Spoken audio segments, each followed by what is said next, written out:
Hello and welcome to Georgie's Stripping the Dipping podcast. I'm your host, F1 Black. It's been a brilliant week for us here at the podcast. Finally, AMG Dens has come back to YouTube Live for a special episode with Tommy Music. And two of our favourite drivers and recurring guests made major milestones in their aspiring motorsport careers. First, we learnt that Taylor Ferns would run all 4 Indy NXT oval races this season, taking yet another leap toward her dream of competing at Indy. Then we watched Colin Queen step into GB3 for the first time, with a creditable top 10 in qualifying and a stunning first lap move around the outside to take 8th place on his debut. But on to business, and I couldn't have chosen a better word because this week we are delighted to welcome Managing Director of Britpart, Paul Myers. Britpart is a major supplier of quality Land Rover parts and a big sponsor of off-road racing in the UK. And who better to host him than our very own Colin Johnston? If there's something Colin doesn't know about motor racing on these islands bobbing up and down off the northwest coast of Europe, it's not worth knowing. So over to you, Colin. Good evening and welcome to another episode of Georgie's Stripping the Dipping. I'm Colin Johnston, your host this evening. Thanks for joining me for what should be a really interesting chat. In this episode, we're joined by the man responsible for Britpart, one of the most recognisable brands in the world of off-road vehicles. And I'm looking forward to finding out about that and much more. So please join me in welcoming Paul Myers. Hi, good evening. How are you? Hi, Paul. Great to have you along. How's things with you? How's life? Yes, very good, thank you. Very good. Yes, no, it's dark and cold over here in the UK at the moment, but still enjoying it. Good stuff. Yeah, it's a bit the same here in Belfast as well. A bit of a miserable spring evening, but sure, a bit of motor racing chat will warm our hearts a bit, hopefully. Absolutely, yes, yeah. A good way to start, perhaps, Paul, is how would you introduce yourself if I met you at a party or something? Who is Paul? What do you do? Okay, we run a company called Britpart. We manufacture and supply Land Rover parts and general off-road parts for vehicles literally everywhere in the world. So basically we're a big wholesale company. We ship parts, we get them literally to Australia, New Zealand, Sri Lanka, you name it, they go there. Fantastic. I was taking a wee look at the website today, and I think, I suppose with listeners all around the world, being in UK, I've been familiar with Britpart. I think anybody who's flicked through the British motor magazines over the last 30 years would have come across Britpart. But looking through your website over this last day or two, it's a remarkable range of things you do, from a set of brake pads for a series Land Rover to chassis to the most outrageous modern off-road kit. Sure, yeah. I mean, what we try and do is provide a one-stop shop for somebody with a Land Rover vehicle. So, as you say, it can be a complete chassis, a complete engine, complete gearbox, or a spark plug or a headlight bulb. And the philosophy of the company is that we supply those products fast. We have them in stock, good quality, good price. We can ship them and get them to the workshop as and when required. Fantastic. I suppose that's the balance nowadays in this modern world, not only having the speed and the depth of stock, but having the quality. When there's so much available now to people through different suppliers and all strands of life now, being known for having a quality product, I suppose, is what keeps you head and shoulders above the rest. Yeah, absolutely. I mean, the vehicles we supply are Land Rover ones, and they've changed an awful lot in the marketplace over the last 20 years or so. So they used to be just a cheap farm runaround, which people didn't really spend a lot of money on. And now even a Defender is an expensive car. But obviously start looking at Range Rovers or Discoveries or Velars or Evoques, and they're very expensive cars. So those sort of owners demand the part be fitted, and it works first time. So we put an awful lot of effort into doing the quality control and getting the quality of those parts right. Mm-hmm. And I suppose, again, given the range of parts that you guys are doing, I suppose it's from the hobbyist, perhaps with a classic vehicle, through the motorsport family, And then I suppose to people with those higher end, effectively luxury vehicles now that need service parts and spares for those as well. So it's a very wide range of customer, I would imagine. Oh, absolutely. I mean, the older vehicles, so like a early Defender or a series vehicle from 1970, it's a great vehicle to work on. Everything is accessible. Everything's just nuts and bolts, and no electronics. Very simple cars to work on, and people can tackle those on their driving with a basic tool set and maintain them, which has always been the beauty of a car. But the later vehicles are a lot more complex. You need diagnostic equipment, and they're a lot heavier. So you can looking at 2,700 kilos for a modern Discovery. You don't want to be trying to jack that up and try and do a clutch on your drive. Change times, indeed. Yeah, yep. I suppose get a wee bit deeper into that as well. It comes to mind. There's talk of various restrictions perhaps coming down the line in terms of what you're allowed to do to modify your vehicles, or there's talk now and again that perhaps the home enthusiast will be dissuaded by legislation from modifying vehicles or servicing their own vehicles. Is that something that would impact, or something that you see coming down the line? I think it's coming down the line. I mean, we see it already in certain markets. So territories like Spain or Norway or Germany, it's very difficult to modify a vehicle and maintain it through the relevant MOT standard to get it roadworthy every year. So those territories are already there, and the car has to be presented really in a standard manufactured state. UK is still very relaxed, like Northern Ireland and Southern Ireland, where you can really do whatever you want as long as it meets a certain criteria. But I'm sure that will come in the future. One thing we are seeing is a few cases at the moment of tuning companies being taken to court. One was taken to court in the States for quite a big way, and another smaller company in the UK for doing basically diesel modifications to get around the emissions. Yes. So we have to be careful and obviously be in front of those changes in legislation to make sure that we're compliant.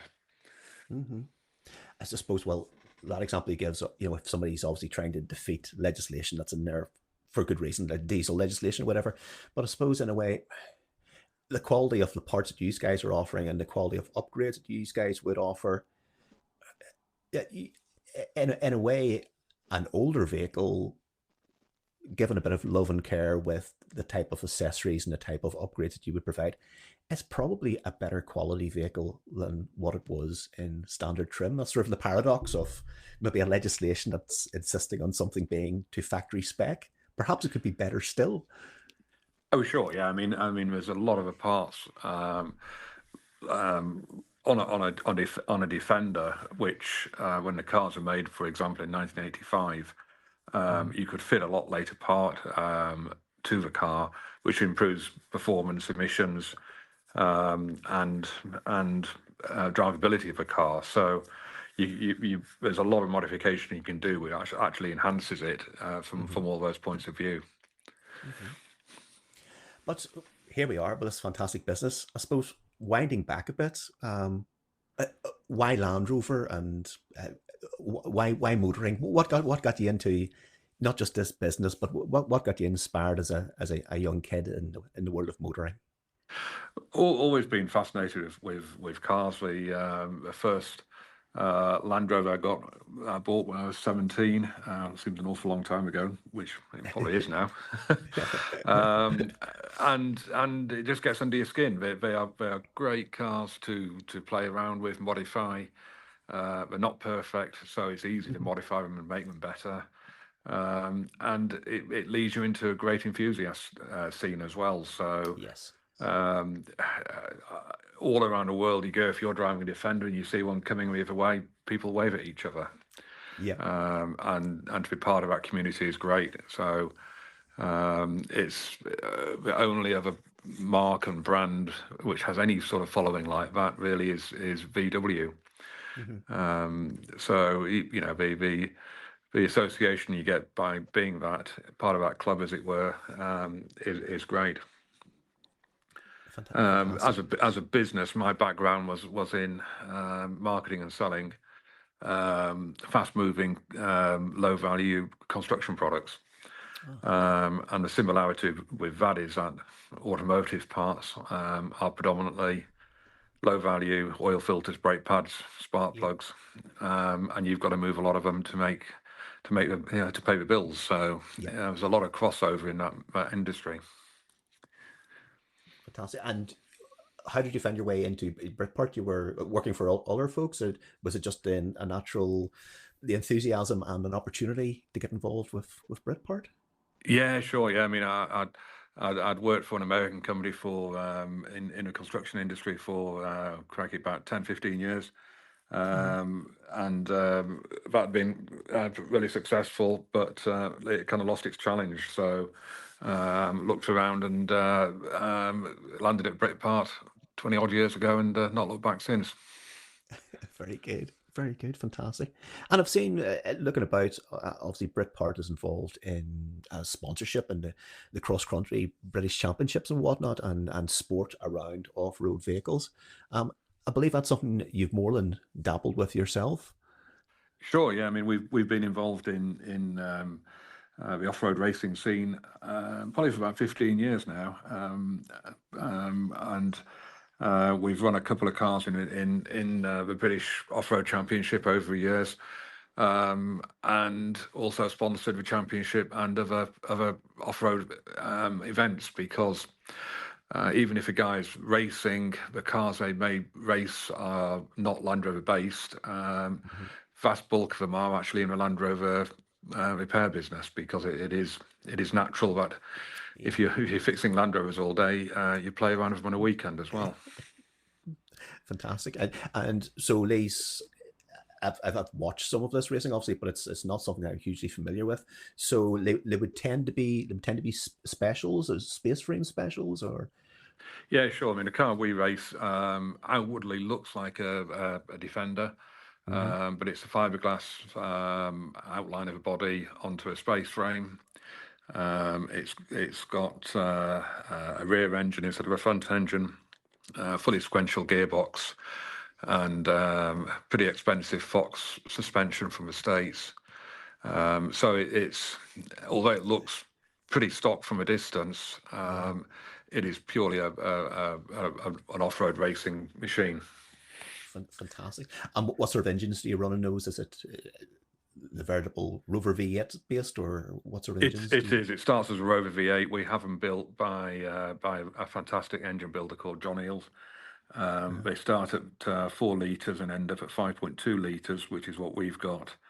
And it's got like H-beam con rods, a big crankshaft in it to give it the capacity, and a bespoke DTA fuel injection system. So it's pretty impressive what the engines will do from a pretty basic starting point.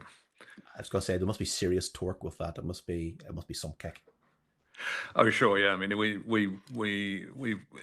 the figures in modern cars, and certainly electric cars, aren't mind blowing anymore. But it's 350 horsepower, 350 foot-pound of torque. But the impressive thing is the torque is literally from tick over to 5,500 RPM. Wow. And the car just keeps pulling. And we gear the car very low, so we don't, in the forests in the UK, you don't really need to be going over 100 miles an hour. You don't really want to go above 100 miles an hour. So we gear it to that, and so it gets there pretty quickly. And for anybody who perhaps is more familiar with rallying, pure rallying rather than sort of off-road vehicle, you're really looking at performance and speeds that the traditional rally cars would be doing on forest stages, maybe at a national level, but you have this ability to go anywhere. It's a remarkable machine, and it sounds like, and it looks like really interesting racing. Sure, yeah. I mean, the cars ultimately aren't as set up as well to handle as a traditional rally car. because we have to run a higher ride height to get down the more challenging terrain that we race on. Yeah. But you make up for that with the fact we've got unlimited engine power, whereas most classes in rallying will run a restrictor or CC limit, so you're not going to find a car with a 5.2 litre engine in modern day rallying. Yeah, true, true. It looks. I must admit, it's something I've caught up with sort of recently, and I've seen bits and pieces of it, and it does look very interesting because it seems to be a mix. It's a mix of rallying and of, if anybody's familiar with trials as well, car trials from back in the day and still are carried out. But it's an interesting mix of old style rallying and trials to me. Anyway. Sure, yeah. I mean, most of the circuits we will use will be familiar names like Sweet Lamb in North Wales, Killer Kielder up in top end of Yorkshire. They are the traditional rallying forests where for 1970s and 60s the RAC rallies have always run in these places. So we use those tracks, and then to join up the tracks, we'll go through the actual forest on the fire breaks. The tracks cut through the middle of the forest, which is a more challenging bit, and then you get back onto the forest road, which is sort of gravel. So it's pretty exciting, mate. You're going on tracks that you saw your heroes racing on when you were teenagers at those venues. Albeit we make it a bit more difficult with more challenging terrain. Mm-hmm. Fantastic. And it seems that it's developed into a very, I know it's sort of international, but in a way, a very British style of motor racing. Because it's incorporating the terrain that you have at hand and the vehicles sort of that you have at hand. Starting from roughly a Land Rover type vehicle, and then sort of moving forward as development has moved along.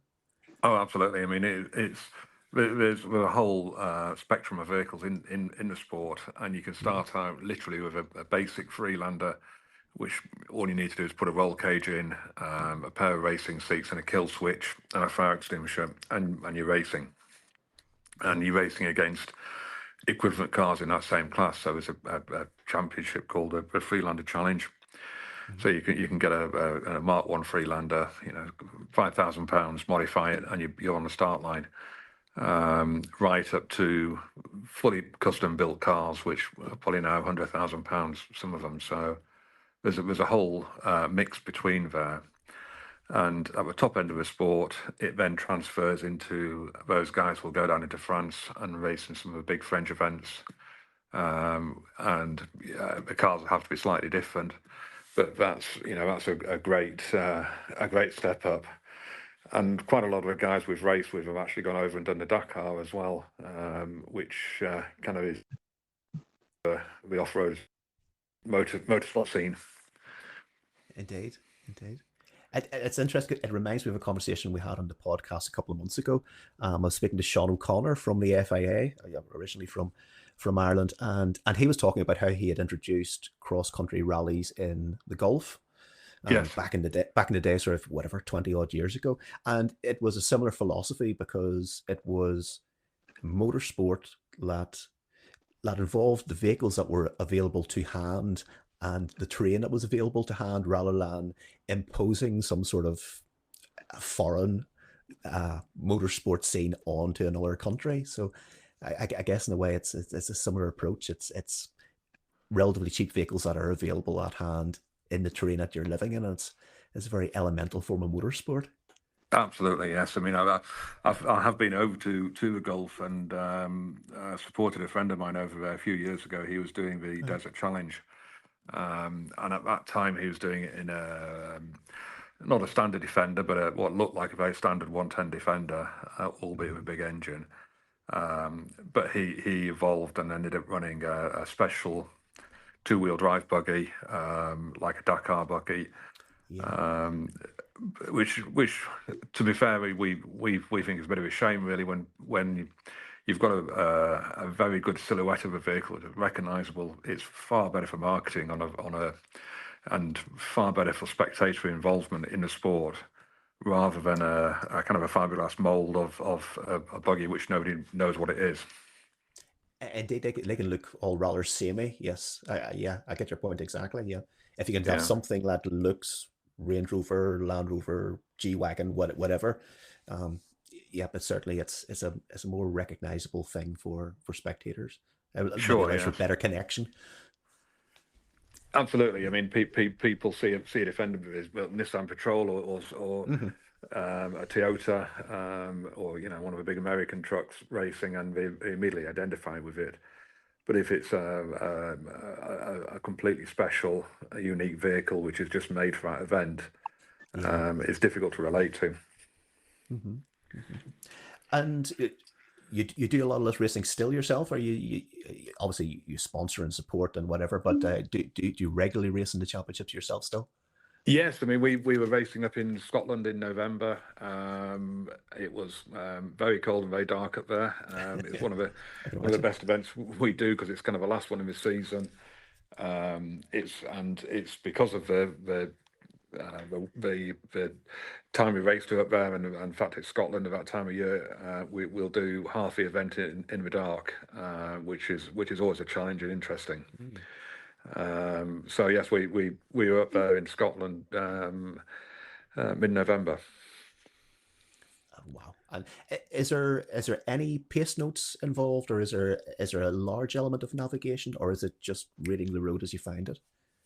We do two basic types of event. We do what we call a comp safari, and that's across around a preset circuit, which will probably be between 6 and 10 miles long. You'll have a navigator, and the navigator can't have pace notes, but he can tell you warnings, and he can tell you which way he goes from memory. So Right. Okay. he can't have pace notes like a proper rally car.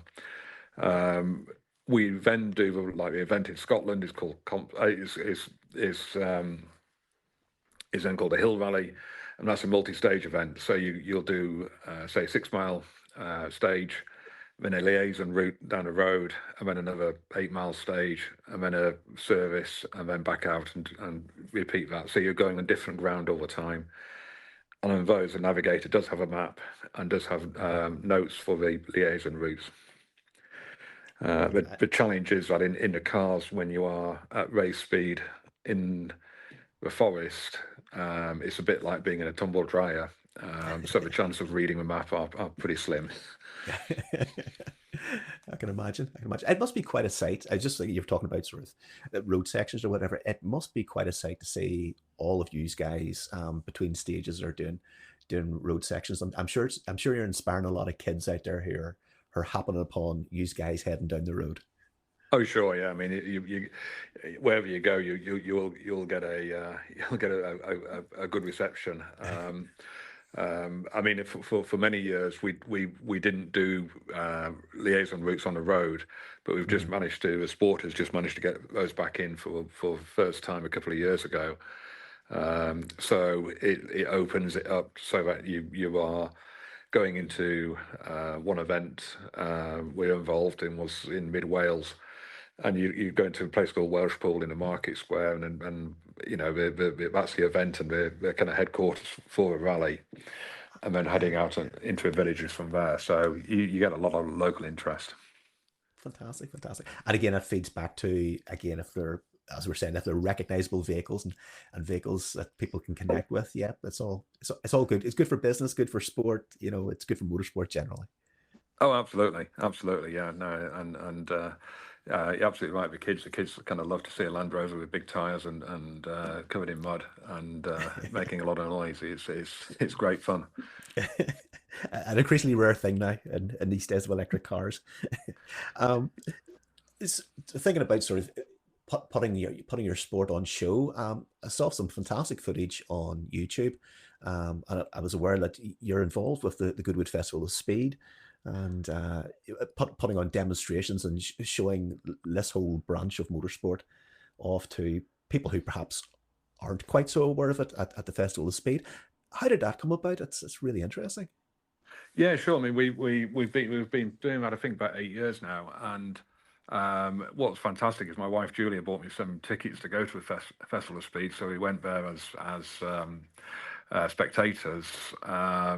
They had a small off-road demonstration area. I knew a couple of the guys there. We had a chat about it, and about a year later, they said, "Do you fancy getting involved and sponsoring the off-road arena and coming down and helping put the display on?" Which we jumped at the chance. That's kind of grown, and when it started, it was about 10 or 15 cars. There's now 50 cars, I think, this year we're aiming for to be in the arena. And with the guys down there and a couple of other people involved, they keep modifying the track to make the track more interesting.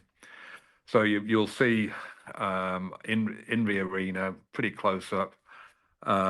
We can jump the cars probably 6 foot in the air, literally 6 foot in the air, 2 meters. The cars are making incredible noise as a French guy comes over with a Wankel rotary engine car, which sounds absolutely amazing. Spits flames everywhere, and they're pretty dramatic because the cars are up in 2 wheels, jumping and kicking dust up everywhere. So it's been really great from that, and it gets us into a different sector of the market as well, because the guys at Goodwood, there's 100,000 spectators a day. Talking about those guys are not the normal sort of customer or end user which we'd talk to. So they may own a Range Rover, they may aspire to own a Land Rover, but they really appreciate, what the cars can do.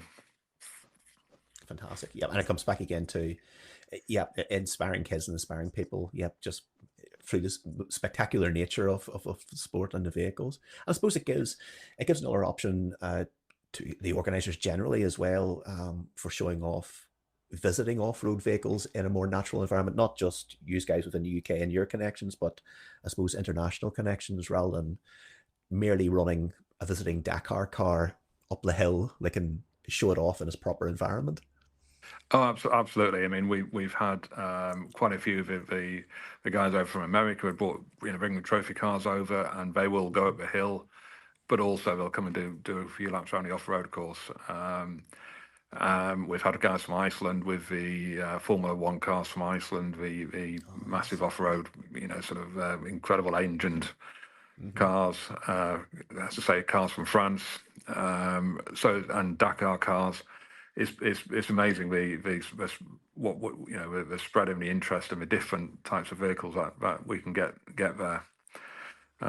We do on the normally the Thursday as well, get to go up the hill, which is always good fun. I think last year I managed to spin it twice myself going up the hill, so I kind of ran out of talent at the first corner. Well, I suppose in the off-road vehicle you can say that's on purpose. You're putting on a bit of a show and all that. Getting a bit sideways and chewing up the grass a bit. It's all part of the show. Yes. We're not allowed to play in the grass. We're told off for that. Oh dear. So you, no doubt, then you say you've got 50 vehicles you're planning for. Are you involved? Are you involved in the choosing of the vehicles for that, or will that be left to Goodwood sort of team themselves? That's left to Goodwood. Goodwood send out an invite. I mean, there's a guy called Andy Delagio who helps them with that, who advises them on that. But it is Goodwood who actually send out the invites and invite the cars and the drivers, and they're looking for diversity in the teams. They're looking for diversity in the cars. And what's great as well is the last few years there's been a bigger element of female drivers as well. So we've got quite a few female crews down there as well this year, which will be great. That's fantastic. And again, sort of hopefully drawing a different demographic perhaps to come and view the motor racing. It's all good, all good to promote our sport. Sure, absolutely, yes, yeah. Very good, very good. So aside from Goodwood, which I'm sure is taking up a lot of your time, and sport, any other plans for 2024? Anything that you're particularly looking forward to? Well, I mean, in a general business is actually very strong at the moment. Okay, good. And we've just acquired a new warehouse for our sister company, All Makes. We'll be moving into that later in the year, which will dominate quite a lot of management time this year to get that move done. Mm-hmm. And then that will give them more space, more capability to push their business forward. All Makes have a brand within their organisation called Terra Firma. Terra Firma do a range of off-road accessories and tuning parts for Land Rover vehicles and some of the other four-wheel drive vehicles. And so with the extra space we'll gain and the capability there, we can push that forward. What's been a fantastic success since kind of COVID is the kind of staycation market. So people staying at home or staying in the UK or France or Belgium, wherever they are, camping, living an outdoor life rather than jumping on a plane and going half around the world for a holiday. Mm-hmm. And on the back of that, there's tents, there's camping chairs, furniture, cooking stoves, a whole range of products where there's a good ready market for that product. And getting in front of that, coming up with new ideas, picking new products is pretty exciting. And testing the products is also pretty exciting. So we introduced a new roof tent into a range for them. So that's a tent which actually sits on top of a car. And traditionally they're quite heavy, and they're like a pram frame. So you pull it up and it has a concertina metal frame inside it. Mm-hmm. And we introduced one last year which is actually inflatable. So instead of having a metal frame, it's purely you blow it up, and the air bellows in the corners of it give it the rigidity of a tent. Fantastic.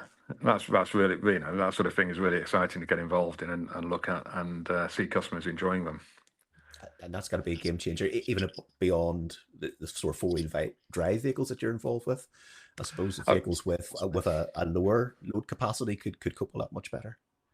Absolutely, yeah. I mean, we see them on saloon cars, Audis or Mercedes, and right up to even people with camper vans will put them on a roof because it's such a convenient way to keep capacity in your vehicle, and also have your sleeping capacity. Yeah, fantastic. I just listening to you talking about these new lines and the new space, the logistics of the business must be mind blowing. I suppose that's where you've come from, where you started out, and I suppose it's grown organically. But it must be a huge undertaking, the logistics of Britpart and the subsidiary companies. Yes, we've got 3 sites now around the UK. We distribute everything from the UK. So although half our business is outside of the UK, we still store it and send it from the UK. So we've got the main site in Shropshire, in kind of the Midlands. That's approximately 400,000 square foot of warehousing, and best part of 300 people work on site there. And then in Abingdon, in Oxfordshire, the All Makes site, that'll be 200,000 square foot by the end of the year, and probably 150 people working there. We've got 30,000 different part numbers in the range, and we carry 99.9% availability. So there's a very good chance if we've got it in range, you'll get it next day. That's fantastic. I suppose in this modern world, in the world of Amazon, that's the way it has to be. But yeah, a huge undertaking, financially and logistically, I'm sure. Yeah, we're not quite up to Jeff's standard yet on Amazon, but we'll keep that in mind. But I mean, the ability to get parts overnight pretty quickly around mostly Northern Europe, and obviously further afield, people will stock parts locally. That's key to it. And the great thing for Land Rover, when you concentrate on a smaller range of vehicles, the parts You need a lot of parts, 30,000 parts in a range, as I say, but the core parts in brake pads, in brake rotors, in oil filters, etc., they're the ones that keep cropping up. So people can be brave and say, "I'll buy 10 brake pads for a Discovery 4. I know that we're going to sell them in the next 2 or 3 weeks." Yep, yep, yep. True, true. So, from there, then things are going great with the business. Things are going great with the motor racing as well. How again, thinking of the business side of things and all this logistics, you're shipping from the UK. I would imagine you've had issues in post Brexit. In a way, I'm perhaps slightly surprised that you haven't dipped a toe into holding stock somewhere in Europe, perhaps, if you do so much business in that direction. Sure. I mean, and at the beginning of Brexit, and also obviously in COVID, we looked very seriously at warehousing in France, Belgium, or Holland, to offer better logistics from a base there, because for the people who aren't familiar with the Brexit situation, what's happened is that the UK is now not part of the single trade area of Europe. So we are classed in the UK as effectively a separate trading company to Europe. So if we want to import something into France, it has to go through customs, and it has to be cleared through customs. Prior to Brexit, it would make no difference if we sold it to a town 5 miles down the road or ship it into France. You had no customs to clear. So that's presented a lot of challenges. The kind of the resistance we had to set up a distribution network in Europe, from a base in Northern Europe, was that we didn't think that the Brexit situation, although we knew the Brexit situation wouldn't be reversed, but we thought that the customs guys would get the situation sorted out so we could do more seamless shipping into Europe. Yeah. Unfortunately, that's not transpired yet. So, whereas in the past we would run 2 or 3 trucks a week into mainland Europe, and they'd do a round of deliveries from Holland, Belgium, France. Now we can send a lorry. We send a lorry every week to Paris, but you just can't get it into another country. So we distribute a lot now from Paris through our key distributor there. Right. And even into Northern Ireland, we still send a truck every week to Northern Ireland, but that would traditionally have gone down into Southern Ireland as well, and then back from Southern Ireland into UK. That's just not feasible to do now. Mm-hmm. Yes, folks probably internationally don't know, but yes, Northern Ireland's in a unique kind of situation at the minute, almost halfway in and halfway out in legislation terms from the European Union, and yeah, it's not always possible to transport stuff through Northern Ireland into the rest of Ireland as seamlessly as it used to be, I suppose. No, yep. No, it's certainly the challenges of distributing into Southern Ireland have really been difficult, and we probably sell a lot more in Northern Ireland now because of that, and yes, then the goods will be moved internally. Across the border. Yeah, sure. It's up to the customer from their head where absolutely, it goes. Yes, yeah. I suppose another great sort of thing on the horizon is, whether it becomes a dominant thing or not, is the rise of electric vehicles. And at the moment, certainly we're moving towards electric vehicles. I suppose there will always be a market for the older vehicles, and nobody's going to sort of axe any older vehicles before their time. It certainly appears to be the way. But are you thinking in terms of electric vehicles and how Britpart can service that market in the future? Yeah, sure. I mean, Land Rover's only electric vehicle offering at the moment is a Jaguar, and it's, although we sell some Jaguar parts, it's not part of our core business. And on those Jags, we don't see a lot of demand on the parts. I think the bigger demand at the moment is on the hybrids.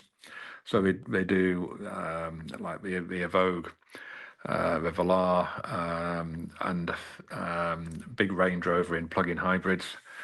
And those are still consuming a lot of parts. Those are predominantly still an internal combustion engine vehicle, albeit it's helped by a battery. So you still consume suspension, brakes, steering components in the same way that a normal car would do. As they push forward and start introducing pure electric Range Rovers and pure electric Defenders, it will make a difference. It will change. And we will have to evolve and keep trying to keep ahead of that. I suppose it's an interesting time, and it's everybody in a way is waiting to see how things evolve. Whether you're a consumer or whether you're in business, we're really waiting to see how things shuffle out over the next 10 years, perhaps. Absolutely. I mean, the cost benefits of in the UK, certainly, of running an electric car as a company car now are significant. The ownership experience is getting better, but it's not there yet. And I personally drive an electric car, but I don't think it's a solution to global warming, and I don't think it's a solution to. I don't think it's the end solution. I don't think hydrogen is. I don't think electric is. I don't think plug-in hybrids are. There's going to be a different one, but we don't quite know what it is yet. So, for the guys that are old enough to remember with video machines when you had VHS and Betamax, I think we're in that sort of era at the moment, and we haven't discovered CDs yet. That's true. I suppose the green thing to do, sort of green in inverted commas, is to maintain your older vehicle and make its life cycle as long as possible. So I guess that's what Britpart does, helps people maintain a vehicle for 20, 30, 40 years instead of just disposing of it after 8 or 10. Oh, absolutely. I mean, if you can drive a car which is 40 years old and keep maintaining it, that is far more environmentally friendly than buying the latest Korean plug-in hybrid and running it and changing it every 5 years. The environmental damage done by building the car in the first place is massive compared to the amount of fuel you'll ever put into it. And I mean, what we're seeing a massive business now is on the classic Defender, the traditional farmer owner, because there's no real alternative if they're kind of hill farmer from Scotland or Northern Ireland or the Peak District. They will just keep rebuilding the Land Rover. So they'll put a whole new chassis on it, a galvanized chassis. It doesn't really matter about the cosmetics of the vehicle, but they'll just put it on a new chassis, get it through another MOT, and just keep using the car for another 10 years. And that, from an environmentalist point of view, I think is fantastic. And then recycling second-hand parts. I mean, we're not getting involved in the second-hand parts market, but it's a very strong market for selling engines and gearboxes for that sort of vehicle, just to keep them going for another 10 years, which is brilliant. Oh, it is indeed. It's certainly and I think people in the more general classic car industry and enthusiasts would agree with you as well. It makes sense. It makes sense, as you say, while things shake out until we finally see the picture as to what our new daily drivers are going to be. Perhaps it certainly makes sense to make the best of what's already out there.